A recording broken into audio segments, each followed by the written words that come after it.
Assalamualaikum warahmatullahi wabarakatuh.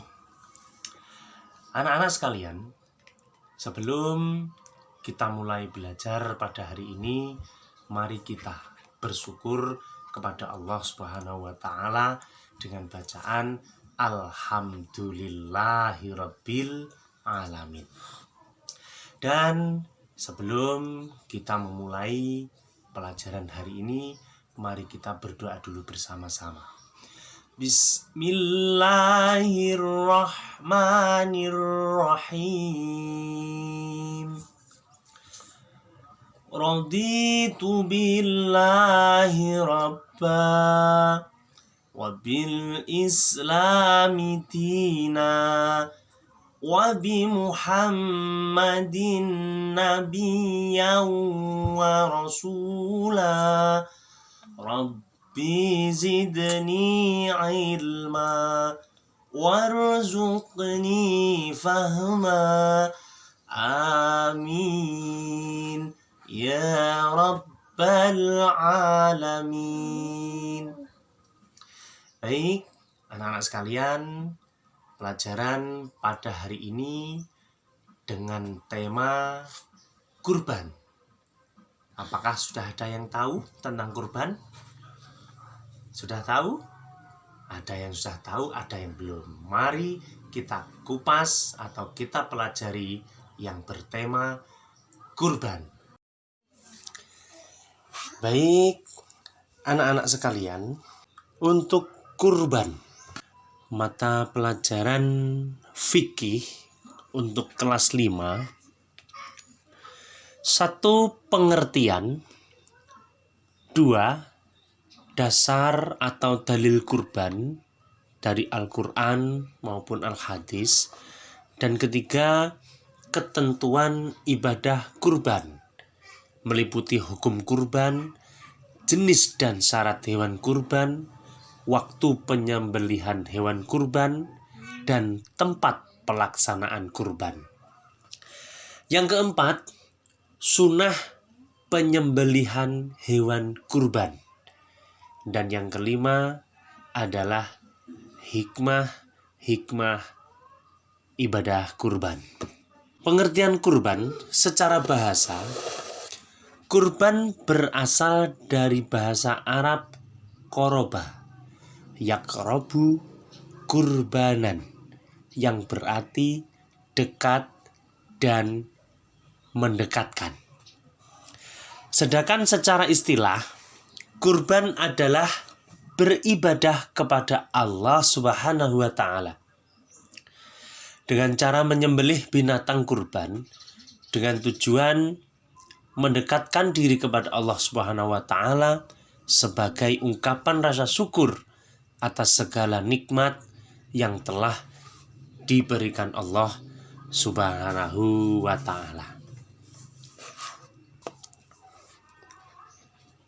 Dari pengertian di atas, perintah ibadah kurban berdasar atas diperintahkannya Nabi Ibrahim alaihissalam untuk berkurban. Allah Subhanahu wa Ta'ala telah memerintahkan Nabi Ibrahim alaihissalam untuk menyembelih anaknya, yaitu Nabi Ismail alaihissalam. Tentunya kalian masih ingat kan? Nah, dengan kepasrahan dan keikhlasan yang sangat luar biasa yang ditunjukkan Nabi Ibrahim alaihissalam kepada Allah Subhanahu wa Ta'ala, ia merelakan putra tercintanya untuk dikurbankan demi membuktikan ketaatannya yang ingin selalu dekat kepada Allah Subhanahu wa Ta'ala. Adapun untuk dasar atau dalil kurban, tentu kalian sudah paham karena setiap tanggal 10 Dzulhijjah atau dikenal dengan Hari Raya Idul Adha, umat Islam di seluruh dunia melaksanakan penyembelihan hewan kurban baik di rumah, musola, maupun masjid, dan tempat lainnya. Apa dasar hukumnya berkurban? Dasar hukum kurban adalah perintah Allah Subhanahu wa taala yang didasarkan pada ayat Al-Qur'an dan Al-Hadis.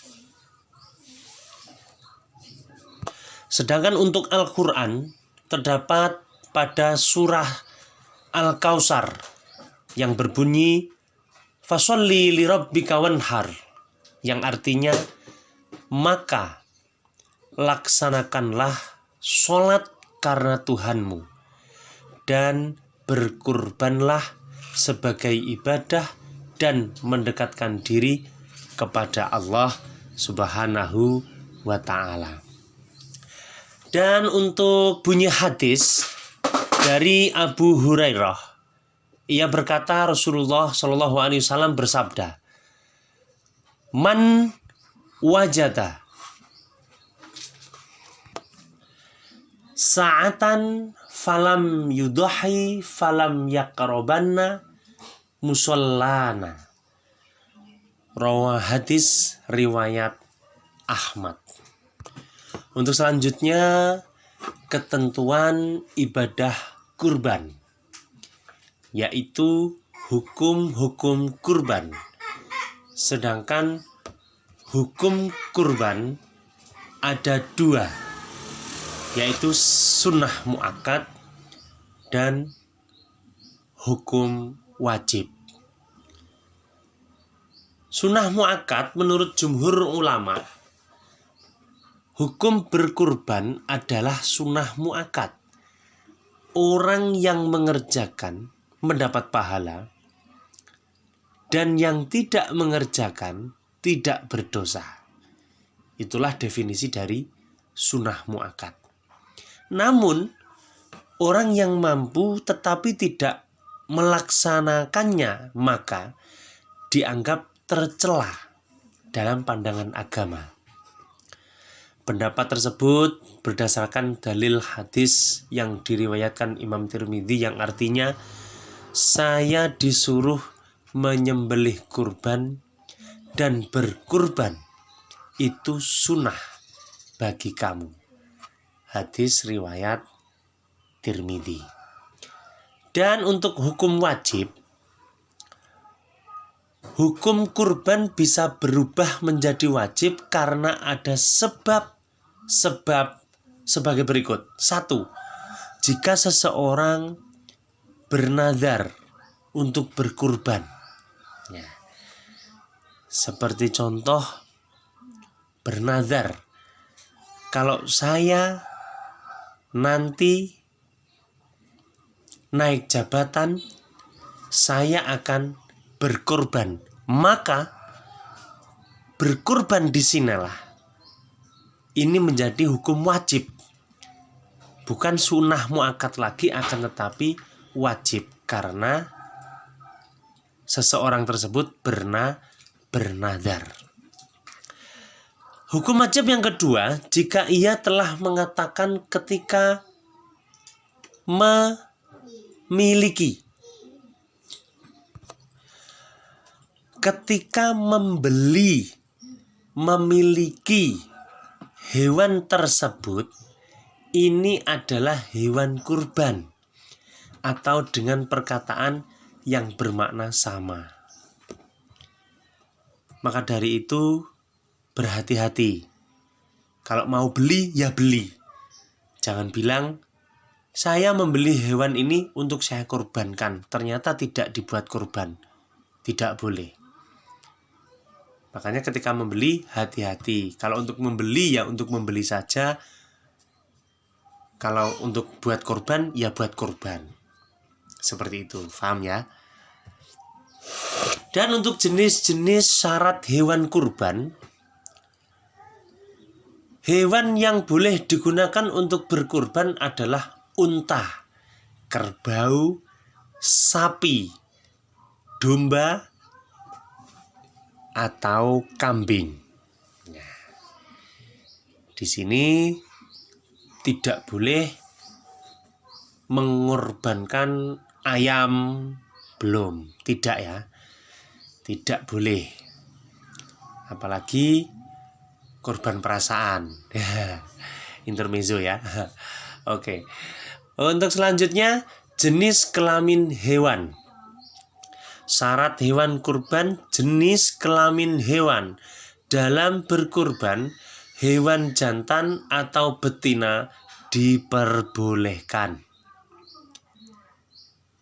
Jadi tidak hanya jantan saja, akan tetapi untuk betina juga diperbolehkan. Menurut pendapat ulama, lebih baik jantan. Nah, seperti itu. Untuk umur hewan, 1, domba atau biri-biri berumur 1 tahun, masuk 2 tahun. Atau sudah berganti giginya. Bisa dikatakan musinnah atau poel. Disebut dza'nun. Nah, dan untuk selanjutnya, nomor 2, kambing berumur 2 tahun, masuk 3 tahun atau sudah berganti giginya, musinnah atau poel, yang disebut ma'zun. Yang ketiga, kerbau atau sapi berumur 2 tahun lebih masuk 3 tahun disebut bakorun atau jamasun. Sekali lagi, kerbau atau sapi berumur 2 tahun lebih masuk 3 tahun disebut bakorun atau jamasun. Yang keempat, unta berumur 5 tahun lebih masuk tahun ke-6 disebut ibiliun. Jadi untuk ketentuannya domba, biri-biri, kambing, sapi, kerbau, dan unta tentunya sendiri-sendiri, tidak sama.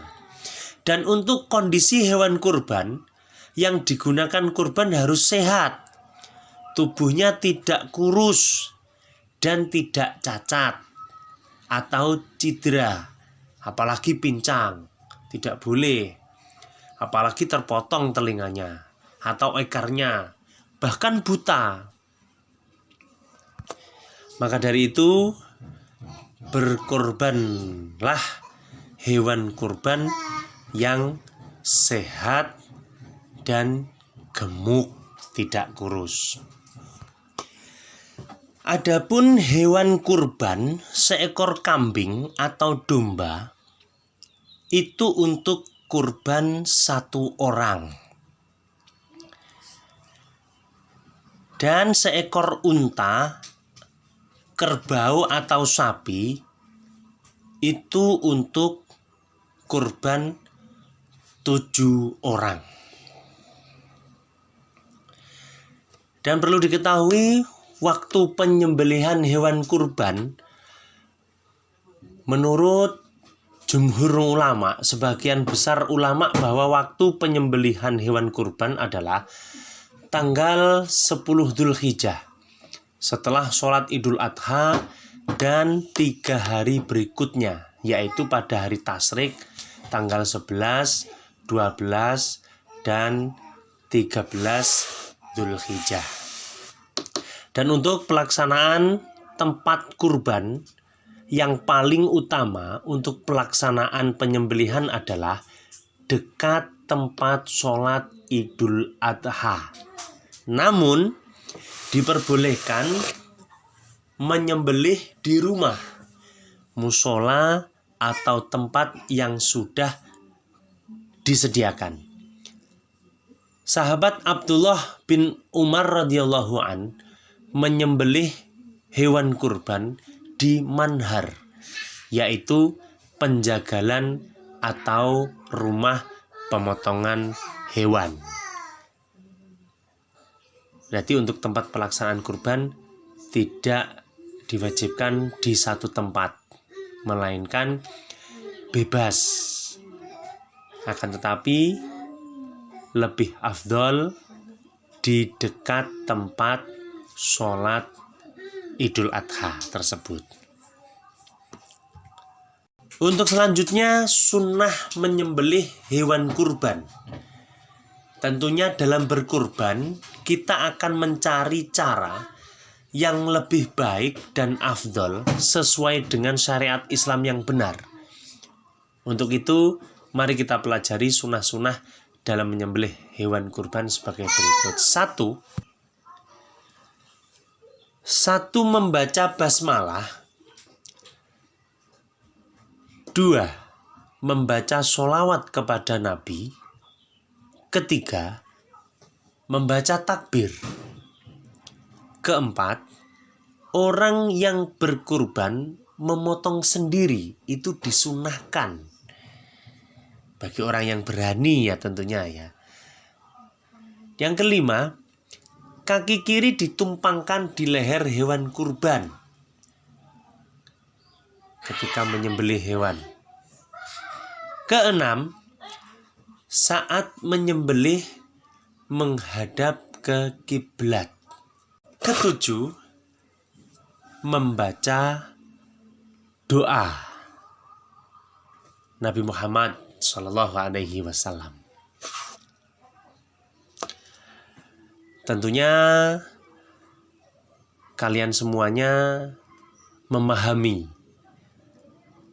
untuk menyembelih hewan kurban mana yang wajib dan mana yang sunnah atau disunahkan. Antara lain barusan tadi yang disunahkan.